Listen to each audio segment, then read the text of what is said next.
মুসা আলাইহিস সালামের উপর অনেক অত্যাচার চালিয়েছিল ফেরাউন, কিন্তু অন্তর থেকে ঈমানকে ছিনিয়ে নিতে পারে নাই। সাইয়েদনা বেলালকে উত্তপ্ত মরুভূমির মধ্যে শুইয়ে দেয়া হলো, পিঠ জ্বলে যাচ্ছিল, পুড়ে যাচ্ছিল।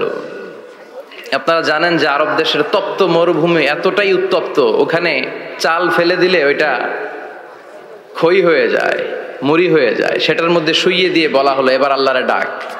এতক্ষণ ডাকছিল লা ইলাহা ইল্লাল্লাহ, কিন্তু তারপরেও এত অত্যাচারের পরেও ঈমান ছিনিয়ে নেওয়া যায় নাই। উনি আল্লাহর সংক্ষিপ্ত নাম নিয়ে জিকির করছিলেন। উনি পড়ছিলেন আহাদ। উনি পড়ছিলেন কি? এই আহাদ সূরাতুল ইখলাসের ভেতরে আছে না নাই? কুল হুয়াল্লাহু আল্লাহুস লাম ইয়ালিদ ওয়া লাম ইয়াকুল লাহু কুফুয়ান আহাদ। তো আহাদ হচ্ছে আল্লাহর নাম। এজন্য আমাদের অন্তর থেকে ঈমান ছিনিয়ে নেওয়া এত সোজা না। চিল্লায় বলেন ঠিক কিনা? মুমিনের কাছে সবচাইতে দামি জিনিস হচ্ছে তার ঈমান। ঈমান যদি চলে যায় সে সব হারালো, তার কিচ্ছু নাই। আর ঈমান যদি তার থাকে, তার সব হারিয়ে গেল, তার কিচ্ছু যায় আসে না। চিল্লায় বলেন ঠিক কিনা? এজন্য আমরা সব সময় কামনা করি যে আল্লাহ তাআলা আমাদেরকে ঈমানের সাথে রাখুক। আমরা পড়ি আমিন। এজন্য সব সময় শুকরিয়া করতে হবে একজনের, যিনি আমাদেরকে ঈমানের উপর থাকার তৌফিক এনায়েত করেছেন। তিনি কে? আল্লাহর শুকরিয়া কি কম কম না বেশি বেশি? বিশ্বনবী সাল্লাল্লাহু আলাইহি ওয়াসাল্লাম মসজিদে নববীতে সালাতের ইমামতি করছেন। আল্লাহু আকবার বলে নামাজ শুরু করলেন। রুকুতে গেলেন, রুকু থেকে দাঁড়িয়ে পড়লেন সামি আল্লাহু লিমান হামিদা। ফিসফিস আওয়াজে পেছনে থাকা সাহাবারা পড়লেন রব্বানা ওয়ালাকাল হামদ। এক সাহাবী অতিরিক্ত বাড়িয়ে পড়লেন হামদান কাসীরান তাইয়িবান মুবারাকান ফীহি। পারেন না সবাই? পড়েন হামদান কাসীরান তাইয়িবান মুবারাকান ফী। আবার আওয়াজ করে পড়েন হামদান কাসীরান তাইয়িবান মুবারাকান ফীহি। বিশ্বনবী সালাত শেষ করলেন, সালাম ফিরালেন, মুসল্লিদের দিকে মুখ ফিরিয়ে বললেন সামি আল্লাহু লিমান হামিদা বলে যখন আমি দাঁড়িয়েছি, তোমরা ফিসফিস করে পড়েছো রব্বানা ওয়ালাকাল হামদ। কে যেন পড়েছো হামদান কাসীরান তাইয়িবান মুবারাকান ফী। কে পড়েছো? আমি তো এটা কখনো শিখাই নাই, কোত্থেকে পেলে? কেন পড়েছো? দাঁড়াও। কেউ দাঁড়ায় না, ডানে বায়ে সামনে পেছনে কেউ দাঁড়ায় না। সবাই ভয় পেয়ে গেছে যে কি যেন কি হয়। বিশ্বনবী অভয় দিলেন, বললেন যে আমি কিছু বলবো না, দাঁড়াও। বিশ্বনবী অভয় দেওয়ার পর এক সাহাবী হাত তুলে দাঁড়িয়ে বললেন ইয়া রাসূলুল্লাহ আমি পড়েছি।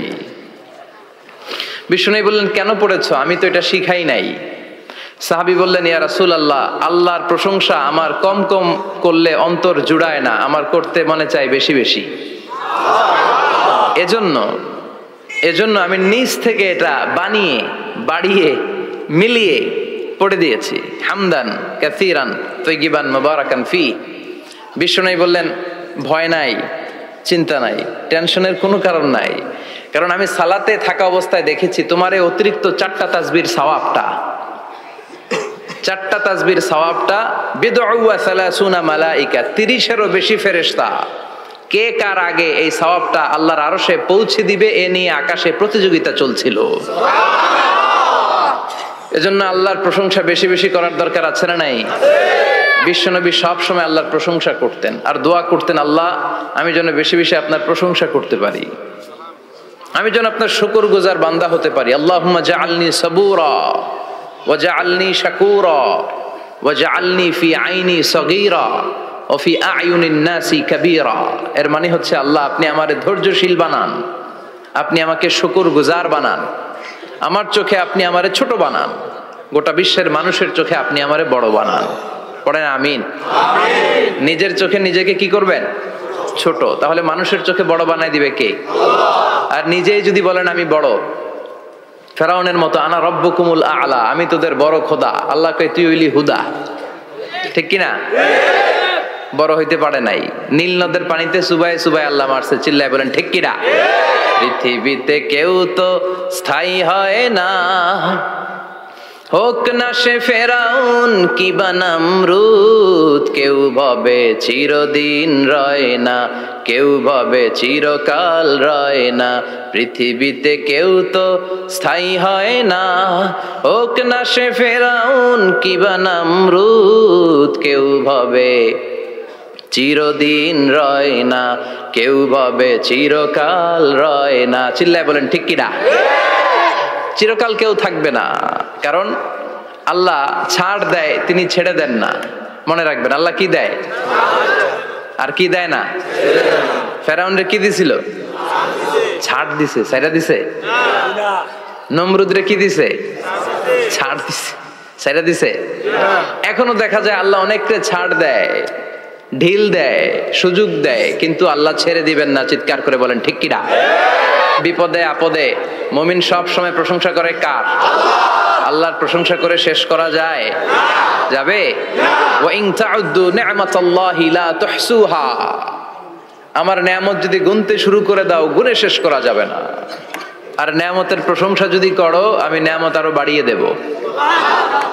আর যদি প্রশংসা না করো, তাহলে জেনে রাখো আমার শাস্তি বড় কড়া। আমি সব সময় ধরি না, ধরলে সারি না। এজন্য সবসময় প্রশংসা করতে হবে কার?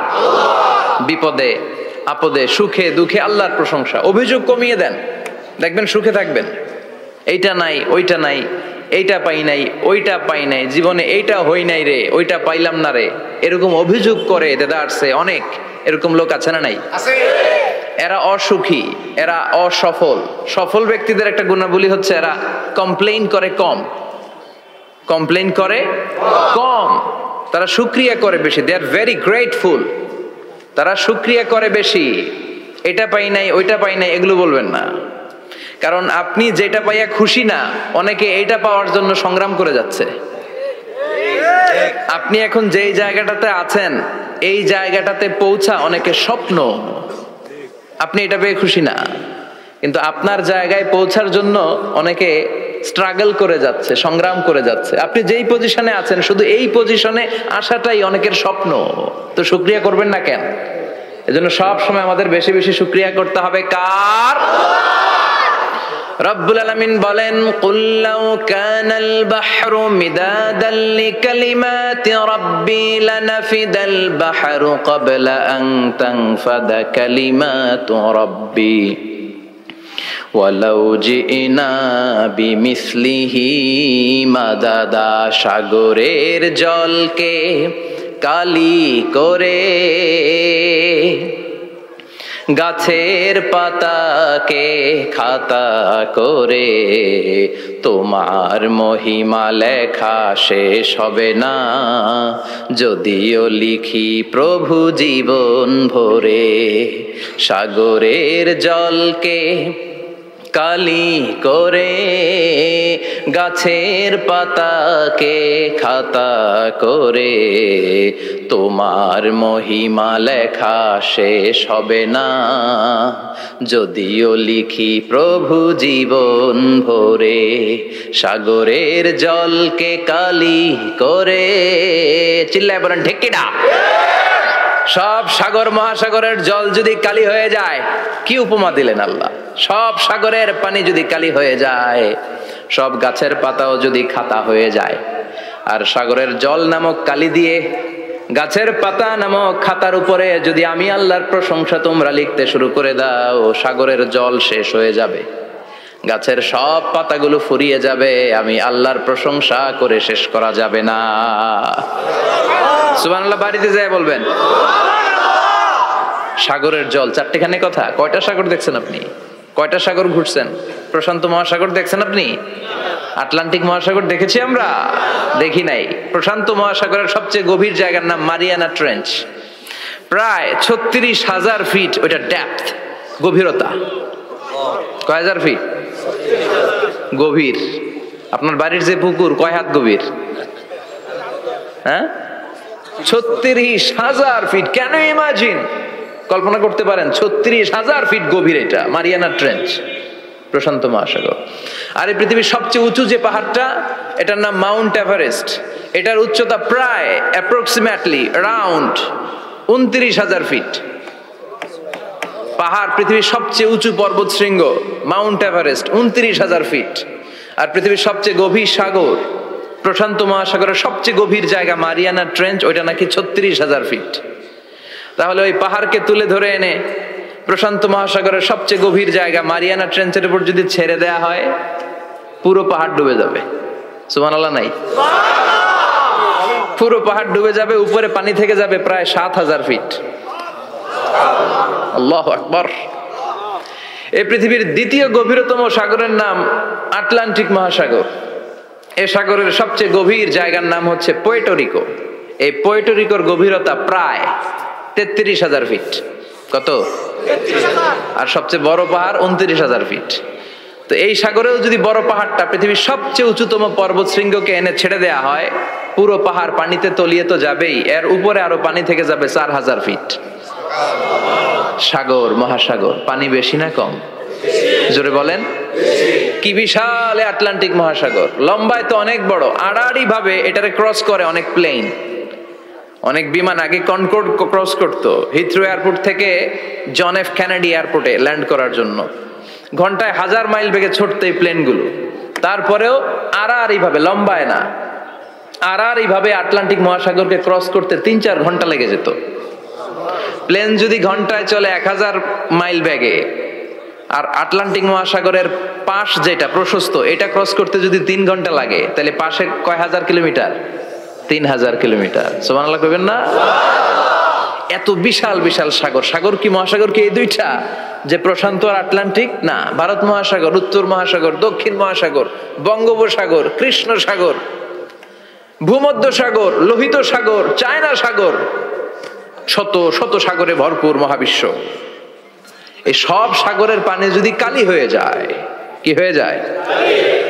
আর পৃথিবীতে যত গাছ আছে সব গাছের পাতা যদি খাতা হয়ে যায়, গাছ কয়টা আছে কুমিল্লায়? হ্যাঁ, অভাব নাই। তো কুমিল্লাতেই যদি অভাব নাই, তাহলে আফ্রিকার জঙ্গলের কি অবস্থা? কি পরিমাণে গাছ, বৃক্ষরাজি আল্লাহ তৈরি করেছেন। এই সব গাছের পাতা যদি এরকম খাতা হয়ে যায়, আর এই সাগরের জল নামক কালি দিয়ে যদি এই খাতায় আল্লাহর জিকির লিখতে শুরু করেন, প্রশংসা লিখতে শুরু করেন, গাছের পাতাও শেষ, সাগরের পানিও শেষ, শেষ হবে না আল্লাহর জিকির আর প্রশংসা করেন। আল্লাহু আকবার। এজন্য সব সময় প্রশংসা করতে হবে একজন সত্তার। তিনি কে? সে আল্লাহ বললেন, হুয়াল আউয়ালু ওয়াল আখিরু ওয়াল যাহিরু ওয়াল বাতিন ওয়া হুয়া বিকুল্লি শাইইন আলিম। আল্লাহ বললেন, আমার প্রশংসা করবি না কেন? আমি সবার প্রথমে, আমি সবার শেষে, আমি প্রকাশ্যে, আমি গোপনে। কার কথা? প্রথমে কে? জোরে বলেন। প্রথমে আল্লাহ আল্লাহ, শেষেও আল্লাহ আল্লাহ, আকাশে আল্লাহ আল্লাহ, জমিনে আল্লাহ আল্লাহ। পড়েন পড়েন। প্রথমে আল্লাহ আল্লাহ, শেষেও আল্লাহ আল্লাহ, আকাশে আল্লাহ আল্লাহ, জমিনে আল্লাহ আল্লাহ। আবার পড়েন। প্রথমে শেষেও আকাশে আল্লাহ আল্লাহ, জমিনে আল্লাহ আল্লাহ। নিখিল জাহান গাই গুণগান, তার নামে গায় আমরাও গাহি। তাআলা হামদে বারি তাআলা, হামদে বারি তাআলা, হামদে বারি তাআলা। পড়েন আল্লাহু আকবার। তিনি প্রথম, তিনি শেষ, তিনি প্রকাশ্য, তিনি গোপন। এজন্য প্রশংসা চলবে একজনের। চিল্লায় বলেন কে? প্রতিদিন ভাবতে হবে যে দাদা চলে গেল, বাবা চলে গেল, আমিও ওই একই পথের যাত্রী। দ্য ডেস্টিনেশন ইজ সেম, গন্তব্য এক, কেউ আগে কেউ পরে। এটাই ওয়াজ, এটাই দামি ওয়াজ। এটা মনে রাখলেই মানুষ আর চুরি করতে পারে না, মিথ্যা বলতে পারে না, ইফটিজিং করতে পারে না, পরকিয়া করতে পারে না, মতের বিরুদ্ধে গেলে তারে রামদা দিয়ে কোপাইতে পারে না। চিল্লা এখন ঠিক কিনা? এটাই হচ্ছে ইসলাম। আখিরাতের স্মরণ, যিকরাদ্দার। চলে যেতে হবে। ছোট্ট আছি, বড় হব। এই যে দাড়ি পাকা মুরব্বীরা যারা আছেন, ওনার মায়ের পেট থেকে তো এরকম সাদা দাড়ি নিয়ে বেরিয়েছিল না? ছোট্ট বাচ্চা হয়ে এসেছিল, ওনারা ওয়া ওয়া করে কেঁদেছে। শৈশব, কৈশোর, যৌবন, প্রৌঢ়ত্ব, বার্ধক্য, বয়সের ভার, চুল আর দাড়ির শুভ্রতা।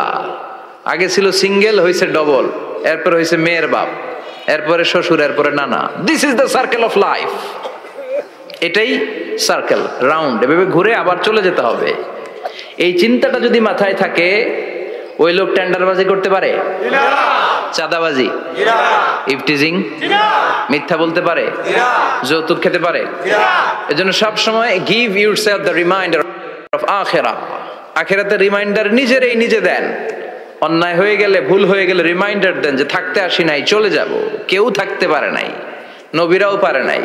যে মালাকুল মাউত রুহু কবজ করে, ওই ফেরেশতা থাকতে পারছে? চলে গেছে। আমাদেরকে চলে যেতে হবে। সমাধান চাও যদি জীবনে মরণে, ফিরে যাও খুঁজে নাও, চোখ রাখো কোরআনে। পড়েন সবাই, সমাধান ফিরে যাও খুঁজে নাও, চোখ রাখো কোরআনে।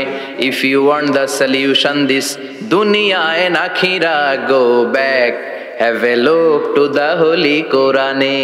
ঠিক কি না? Go back, sit down and have a look to the Quran. বসো, ঠান্ডা মাথায় দেখো কোরআনে কি বলেছে আল্লাহ। মুমিন কখনো পিছু হটে না, মুমিন স্ট্র্যাটেজি চেঞ্জ করে, মুমিন কৌশলী হয়। এই রাস্তা দিয়ে যাওয়া যায় না, বৈশা বৈশা কেঁদে লাভ নাই, রাস্তা আরেকটা খুঁজতে হবে, আরেকটা রাস্তা বানায় নিতে হবে। এটাই হচ্ছে মুমিনের বৈশিষ্ট্য। আল্লাহ তুমি বুঝার তৌফিক দাও। তো বিশ্বনবীর মাক্কি ইনিংসের খেলার সিস্টেম ছিল ঠ্যাক দিয়ে খেলতেন। ক্রিকেটে কি বলে যে উইকেট বাঁচায় খেলতে হবে, তোমার উইকেট যাতে পড়ে না যায়। তো ঠেকায় ঠেকায় খেলে। তো বিশ্বনবী ঠেকায় ঠেকায় খেলছেন, আর 4 ছক্কা মারছে সব মাদানী ইনিংসে। সুবহানাল্লাহ নাই? মাদানী ইনিংসে বিশ্বনবী গর্জে উঠলেন, জ্বলে উঠলেন আপন শক্তিতে। তো বিশ্বনবী মাদানী ইনিংসে যেটা করেছেন সেটা হচ্ছে সমাজ সংস্কার করেছেন। He was a very good reformer of the society. As a father, as a husband, as a reformer of the society, as a lawgiver, as a lawmaker, as a commander, and as a messenger, Muhammad is the Superman of the world. স্বামী হিসেবে, বাবা হিসেবে, নেতা হিসেবে, নবী হিসেবে, সমাজ সংস্কারক হিসেবে, আইন প্রণেতা হিসেবে মুহাম্মদ হচ্ছেন এই পৃথিবীর জন্য সুপারম্যান। তার কোনো তুলনা হয় না। বিশ্বনবীর কোনো তুলনা হয়? Beyondless, boundless, bottomless. তারা নিয়ে কথা বলতে গেলে সময় ফুরায় যাবে, মাইকের ব্যাটারি শেষ হয়ে যাবে, মাগার কথা শেষ হবে না। এজন্য ওনার জীবনের ক্ষেত্রে বলা হয় বিয়ন্ডলেস, বাউন্ডলেস, বটমলেস। অসাধারণ ব্যক্তিত্ব, সুপার ক্যালিফ্রাজিলিস্টিক এক্সপিয়ালিডোসাস, অসাধারণ, যার কোনো তুলনা হয় না, এক্সেলেন্ট, আনপ্যারালাল। মাদানী জীবনে উনি সশস্ত্র সংগ্রাম করলেন, সংস্কার করলেন সমাজটাকে, সেনাবাহিনী বানালেন। তখন আর নরম নরম ভাবে খেলে নাই, গরম ভাবে খেলেছে। এটা হচ্ছে ইমানের দাবি। মুমিনরা কৌশলী হয়। যখন যে পরিস্থিতি, ওই পরিস্থিতির সাথে তাদের স্ট্র্যাটেজি তারা পাল্টায়। তো বিশ্বনবীর মাদানী ইনিংসে এই সূরা নাজিল হয়নি, হয়েছে মাক্কি ইনিংসে, মাক্কি সূরা। এই সূরার অনেক ফজিলত, ছোটবেলা থেকেই সূরা ইয়াসিনের অনেক ফজিলতের কথা আমরা শুনেছি না? বিশ্বনবী বলেছেন ইন্না লিকুল্লি শাইইন কলবান ওয়া কলবুল কুরআনি সূরাতু ইয়াসিন। সব জিনিসের একটা কলব আছে, হৃদয় আছে, অন্তর আছে, আর কোরআনের কলবের নাম হচ্ছে সূরা ইয়াসিন। বিশ্বনবী বললেন ইন্না লিকুল্লি শাইইন কলবান, সব জিনিসের একটা কলব আছে। ওয়া ইন্না কলবাল কুরআনি সূরাতু ইয়াসিন, আর কোরআনের কলবের নাম হলো সূরাতু ইয়াসিন। মান ক্বারাআ সূরাতা ইয়াসিন মাররা ওয়াহিদা, একবার সূরাতু ইয়াসিন তেলাওয়াত করলে 10 পারা কোরআন খতমের সওয়াব হয়ে যায়। বিশ্বনবী বলতেন ইন্না ফিল জাসাদি মুদগা, দেহে একটা গোশতের টুকরা আছে। ইযা সালুহাত সালুহাল জাসাদু কুল্লু, এই দেহের গোশতের টুকরা যদি ভালো হয়ে যায়, পুরো দেহটারে ভালো করে দেয় কে? আল্লাহ। এই দেহের গোশতের টুকরাটা যদি পচে যায়, পুরো দেহটারে নষ্ট করে দেয় কে? বিশ্বনবী বললেন আলা ওয়াহিয়াল কলব, ওই টুকরাটার নাম হলো কলব। টুকরাটার নাম কি? এজন্য কলবের মধ্যে আল্লাহর জিকির বসাইতে হবে। কি বসাবেন? নাকি আয়না বসাবেন? আয়না বসায় না? আয়না বসাইয়া দে মোর দয়াল বাবা, কেবলা কাবা, সব মুখস্থ। আয়না বসাইয়া দে মোর, নবীর কলবে আয়না বসায় নাই নবী। সেদিন আবু বকর, ওমর ফারুক, কেউ আয়না বসাইছে?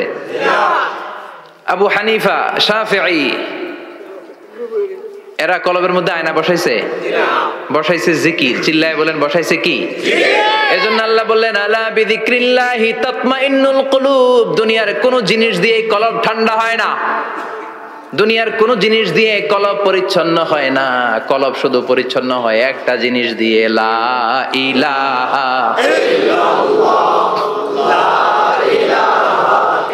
লা ইলাহা ইল্লাল্লাহু মুহাম্মাদুর রাসূলুল্লাহ সাল্লাল্লাহু আলাইহি ওয়াসাল্লাম। তাহলে কোরআনের একটা কলব আছে, আমাদের দেহে যেমনি কলব আছে, প্রতিটা প্রাণীর যেমনি কলব আছে, অন্তর আছে, কোরআনেরও কলব আছে না নাই? কোরআনের কলবের নাম? চিল্লায় বলেন কোরআনের কলবের নাম। আবার বিশ্বনবী বলতেন ইকরাউ আলা মাউতাকুম সূরাত ইয়াসিন। তোমাদের মুমূর্ষ ব্যক্তিদের সামনে বসে সূরাত ইয়াসিন তেলাওয়াত করো। রূহ চলে যাবে, মৃত্যুর একেবারে দ্বার প্রান্তে দাঁড়িয়ে এই মুহূর্তে তার পাশে বসে পড়তে আরম্ভ করেন ইয়াসিন ওয়াল কুরআনিল হাকীম ইন্নাকা লামিনাল মুরসালিনা আলা সিরাতিম মুস্তাকিম। ওই ব্যক্তির ঈমানের মৃত্যু দান করে দিবে কে? মৃত্যুর কষ্ট হালকা করে দিবে কে? আবার বিশ্বনবী বলতেন রাত্রিবেলা যে ব্যক্তি একবার সূরাত ইয়াসিন তেলাওয়াত করে ঘুমাতে যায়, সকালবেলা নিষ্পাপ অবস্থায় তারে ঘুম থেকে জাগাবে কে? তাহলে এই সূরার মর্যাদা কম কম না বেশি বেশি? কলবুল কোরআন, এটা কোরআনের কলব। একবার পড়লে 10 পড়ার সওয়াব। আবার মুমূর্ষ ব্যক্তির সামনে বসে সূরা ইয়াসিন তেলাওয়াত করতে বলা হয়েছে, তাহলে মৃত্যুর কষ্টরে হালকা করে দেয় কে? আল্লাহ। আবার রাত্রিবেলা সূরা ইয়াসিন তেলাওয়াত করলে সকালবেলায় নিষ্পাপ বানায় দেয় কে? আল্লাহ। মনে থাকবে? কোরআনের কলবের নাম কি? ভুলে যাবেন না তো? বেশি বেশি তেলাওয়াত করতে রাজি আছেন? সকাল সন্ধ্যা তেলাওয়াত করবেন তো? সূরা ইয়াসিন ছাড়াও এই সূরার অনেকগুলো নাম তাফসীর গ্রন্থে পাওয়া যায়। এই সূরার একটা নাম হচ্ছে সূরাতুল কাদিয়া। সূরাতুল কাদিয়া তাকদি হাজাতা কারিহা। যে এই সূরা তেলাওয়াত করে ওই তেলাওয়াতকারীর যে হাজত আছে, প্রয়োজন আছে, এই সূরার বরকতে আল্লাহ তার প্রয়োজন পূরণ করে দেয়। আমাদের জীবনে প্রয়োজন আছে না নাই? কার কাছে চাইবো? বিপদে পড়লে কারে বলবো? আমরা বিপদে পড়লে প্রথমে শেয়ার দেই ফেসবুকে। কোথায় শেয়ার? আগে শেয়ার দিব কার কাছে? মনে থাকবে? বিপদে পড়লে ফেসবুকে শেয়ার দিব না, বন্ধুরে শেয়ার করব না, বউয়ের কাছেও পরে শেয়ার করব, আগে শেয়ার করব কার কাছে? মনে থাকবে? এজন্য বিশ্বনবী বলতেন এই সূরার নাম সূরাতুল কাদিয়া। মানুষের হাজত পূরণ করে দেয়। এই সূরা তেলাওয়াত করে যদি আপনি আল্লাহর কাছে কোনো বিপদ থেকে পানা চান অথবা কোনো প্রয়োজন নিয়ে দোয়া করেন, সূরার বরকতে প্রয়োজনটা পূর্ণ করে দেয় কে? আল্লাহ। কেউ যেটা পারে না পারে কে? আল্লাহ। কেউ যেটা দেয় না দেয় কে? আল্লাহ। কেউ যেটা শোনে না শোনে কে? আল্লাহ। তাহলে পেলাম সূরাতুল কাদিয়া। আরেকটা নাম আছে সূরার, সেটা হচ্ছে সূরাতুল আযীমা, সুমহান সূরা। কি সূরা? সুমহান, আযীমা। এই আযীম আর আযীমা এই শব্দ দুইটা অনেক দামি, আল্লাহ যে কোনো জায়গায় ব্যবহার করেন নাই। বিশ্বনবীর চরিত্রের উপমা দিতে যে আল্লাহ আযীম শব্দ বলেছেন, তাই না? রব্বুল আলামিন বলেন ওয়া ইন্নাকা লাআলা খুলুকিন আযীম। ও নবী, সাধারণ কোন চরিত্র আপনারে আমি দেই নাই, আপনারে আমি দিয়েছি আযীম একটা চরিত্র। খুলুকুন আযীম, and verily indeed you are on a very good standard of character. অসাধারণ চরিত্র দিয়েছে। বিশ্বনবীর চরিত্র বুঝাতে যে আল্লাহ কি শব্দ ব্যবহার করেছেন? কথা বলে না, তাফসীর শিখে যেতে হবে। কোন শব্দ ব্যবহার করেছেন? আযীম। আবার আল্লাহ নিজের পরিচয় দিতে যে আযীম বলেছেন, ওয়ালা ইয়াউদুহু হিফযুহুমা ওয়া হুয়াল আলিয়্যুল আযীম। সুবহানাল্লাহ। আকাশ জমিনের নিয়ন্ত্রণ করতে যে আল্লাহ কখনো ক্লান্ত হয় নাকি? কারণ তিনি হচ্ছেন আল আলিয়্যুল আযীম। আল্লাহু আকবার। তার মানে নবীর চরিত্রের ক্ষেত্রে আযীম, আল্লাহর নিজের সত্তার ক্ষেত্রে আল্লাহ বললেন আযীম। আবার বললেন কিয়ামতের দিন গোটা পৃথিবীটারে আমি নাড়িয়ে দেব, গোটা পৃথিবীতে একটা আমি ভূমিকম্প দিব। এই কথাও কোরআনে আছে না নাই? ইযা জুলজিলাতিল আরদু জিলজালাহা আল কারিয়াতু মাল কারিয়া। পুরো পৃথিবী কাঁপিয়ে দিব। এই কাঁপাকাঁপিটা ওই দিনের ভূমিকম্পটা কি অন্যান্য সময়ের ভূমিকম্পের মতো হবে? এই ভূমিকম্পকে আল্লাহ বলেছেন আজিম। ইন্না জালজালাতা সাআতি লাশাইউন আযীম। সেদিনের ভূমিকম্প সাধারণ কোনো আর্থকোয়েক নয়, সাধারণ ভাইব্রেশন না, এটা আযীম। আবার আল্লাহ কোরআনকেও আযীম বলেছেন, ওয়ালাকাদ আতাইনাকা সাবআম মিনাল মাসানি ওয়াল কুরআনাল আযীম। ও নবী, আমি আপনারে নিত্য পাঠনীয় সপ্তবাক্য সূরাতুল ফাতিহা দিয়েছি, সাথে সাথে কোরআনে আযীম দান করেছি। সুবহানাল্লাহ। তার মানে কোরআনের ক্ষেত্রে আযীম, কিয়ামতের ভূমিকম্প এটা আযীম, আল্লাহ নিজেও আযীম, বিশ্বনবীর চরিত্র আযীম। আবার এই সূরাটাও যেহেতু দামি, এজন্য এই সূরার নাম সূরাতুল আযীমা। সূরাতুল আযীমা, সুমহান সূরা। এটা যেন তেন সূরা নয়, এটা তো কোরআনের কলব। কলব ছাড়া মানুষ বাঁচে? হার্ট ফাউন্ডেশনে যেয়ে দেখবেন মানুষের কি অবস্থা। হৃদরোগ, হৃদয় যার নষ্ট, তার যে কত কষ্ট। এই যে কি পরানো লাগে এখন, রিং পরায়, এনজিওগ্রাম, এনজিওপ্লাস্টি করে আর্টারি ব্লক করে ফেলে। চর্বি, এত চর্বি আমরা খাই, এত গরুর গোশত আমরা খাই। মনে রাখবেন, যেই প্রাণীর পা বেশি ওইটার ভিতরে কোলেস্টেরল বেশি।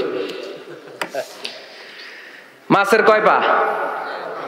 হ্যাঁ, নাই, এখানে নাই, মাছের পাটা নাই, কোলেস্টেরল নাই।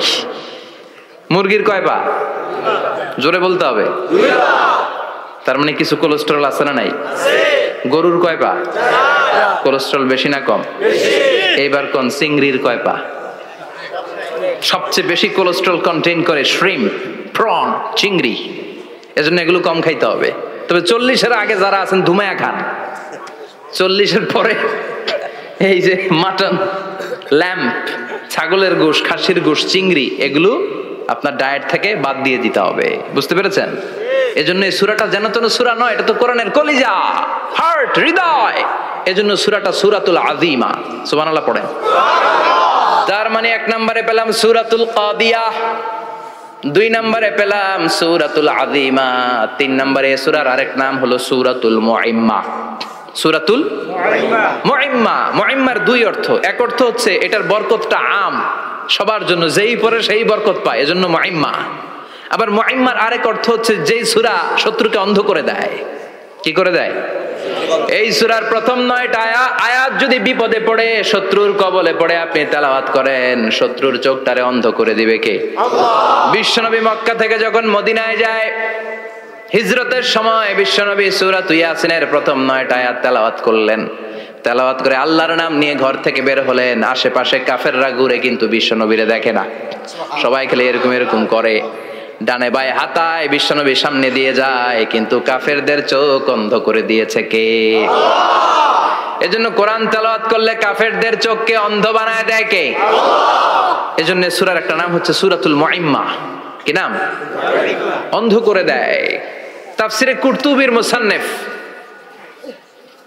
ইমাম আল কুরতুবি, ওনাকে জালিম বাদশা বন্দী করেছিল। ওনার তাফসিরে এসেছে উনি শক্তিশালী লোক ছিলেন, জেলখানা ভেঙে বাঁচার জন্য দিয়েছে দৌড়।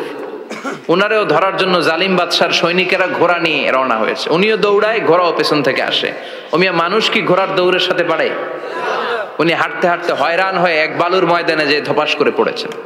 ওরাও ঘোড়া দিয়ে এসে নেমেছে, কিন্তু আজীব তামাশা, উনি বালুতে ধপাস করে পড়েই সূরা ইয়াসিনের প্রথম 9 আয়াত তেলাওয়াত করতে শুরু করেছেন। ওরা নিচে নেমে ডানে বায়ে সামনে পিছনে খালি খুঁজে, কিন্তু দেখে না, সামনেই কিন্তু বসা। ওদের চোখটা অন্ধ করে দিছে কে? আল্লাহ। বিশ্বাস হয়? ঈমান হয়? এজন্য বিপদে পড়লে সূরা ইয়াসিনের প্রথম 9 আয়াত পড়তে রাজি আছেন? আল্লাহ তুমি তৌফিক দাও।